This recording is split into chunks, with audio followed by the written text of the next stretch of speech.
Ay rin nga ako'y may sasaktan na naman.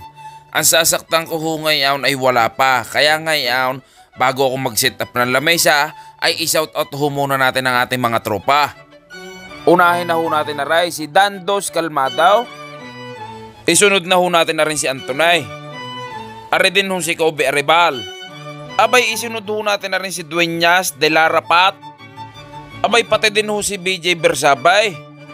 Abay pati din ho rin yung pinaglihi sa ambulansya, si Hermie Velasco. Abay pabali-baligtad ka pa ng pangalan mo ay. Ay bago ho natin ituloy ang ating pagsisoutout sa ating mga tropa, aba ay ipapakita muna ho natin na rin biktima.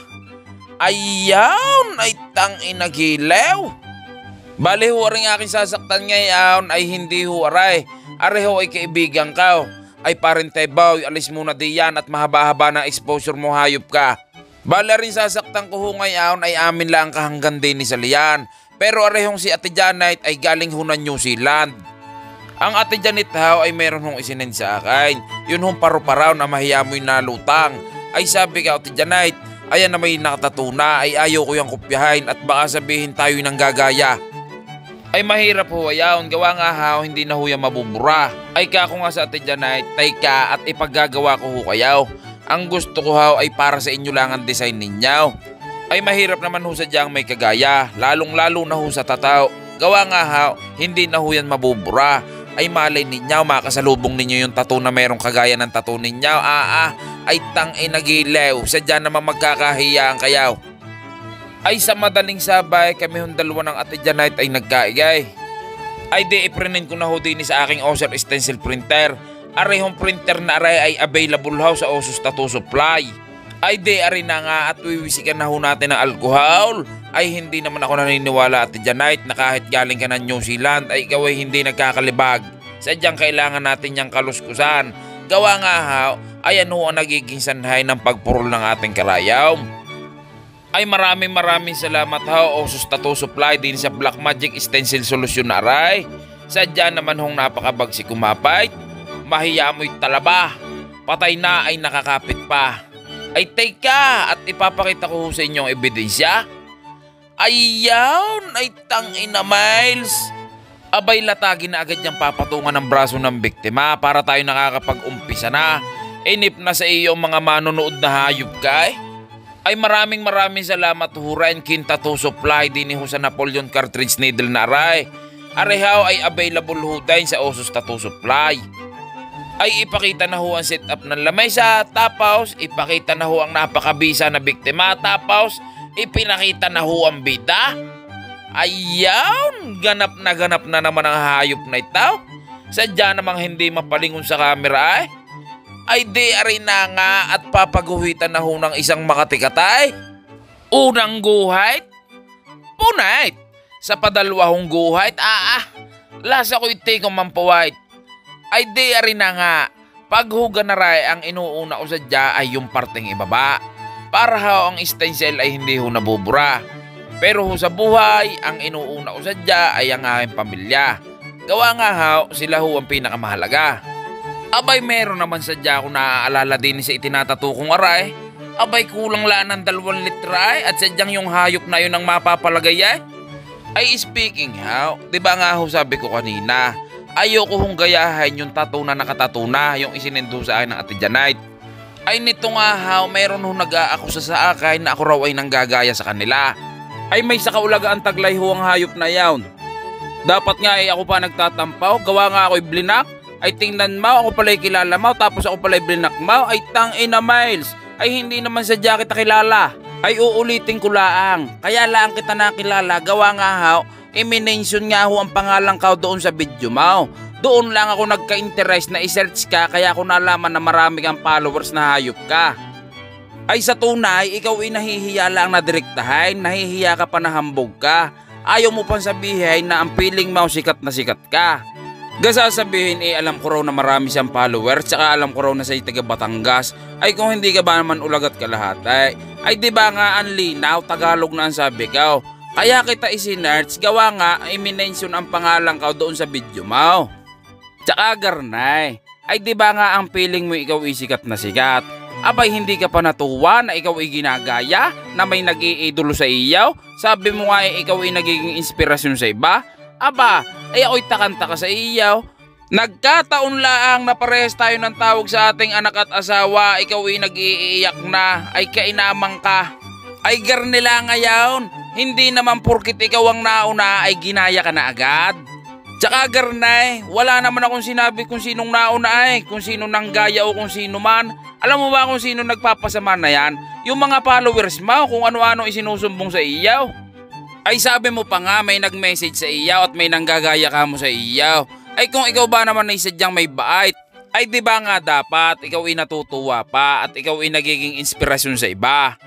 Ay hindi ay may sa pag-comment ka pa ng kaasbagan mo, nilinyahan mo pa ang pangalan ka, tapos ipapakita mo dun sa content mo na ako nanggagaya sa iyaw, ay hindi naman sadya kita kilala, ay kainamang ka.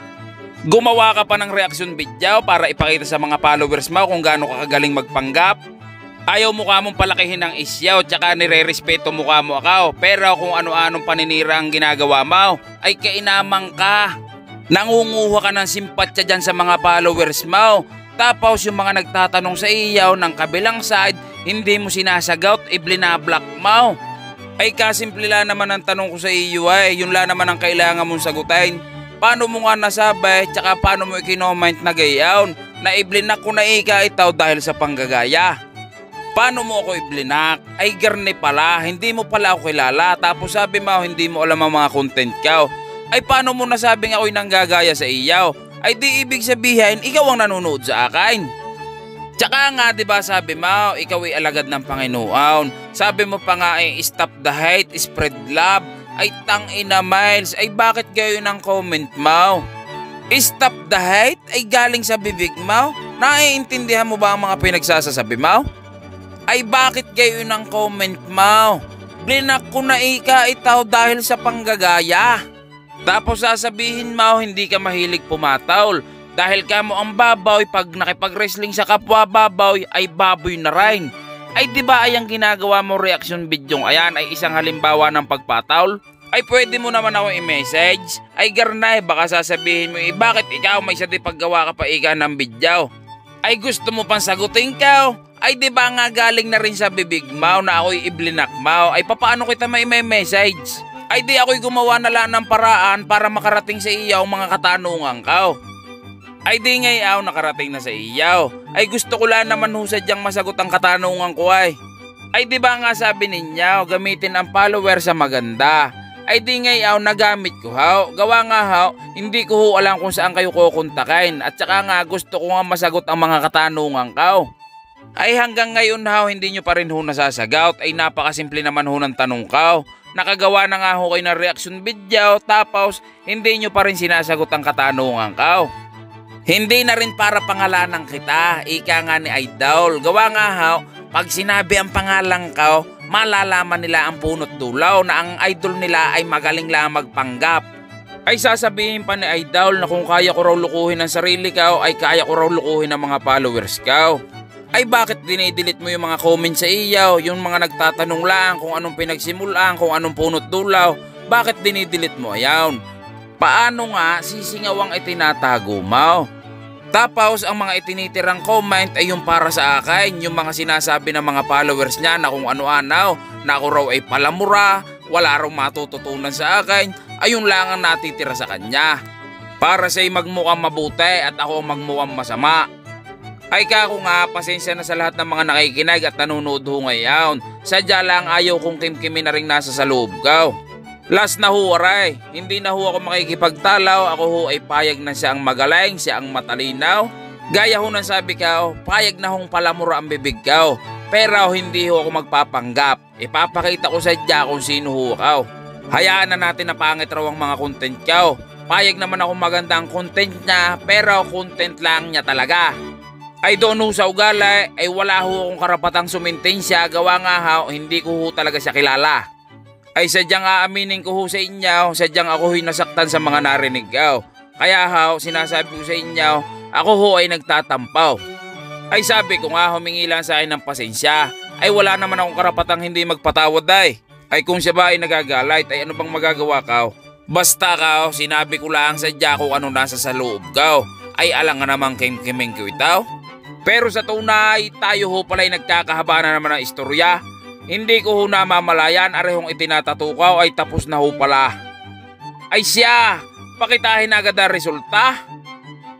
Ayaw, naitang inagilew. Sagak na sagak. Ay kayo na ho ang bahalang sumintensya kung ano sadya naging resulta. Gawa nga haw, arehong aming sakitan session ay tapos na ho pala. Ay maraming salamat haw Ate Janet at ako ho ang napili ninyo na unang manakit sa inyo. Ayaw at nagpalagutok na ng tigigisa. Ay doon ho sa mga may katanungan, pwede nyo ho akong i-message din ay sa aking Facebook page. Pwede nyo rin ako i-message din ay sa aking Instagram. Ay siya, paselan nyo lang ako din sa aking tatuan din sa Lian, Batangas.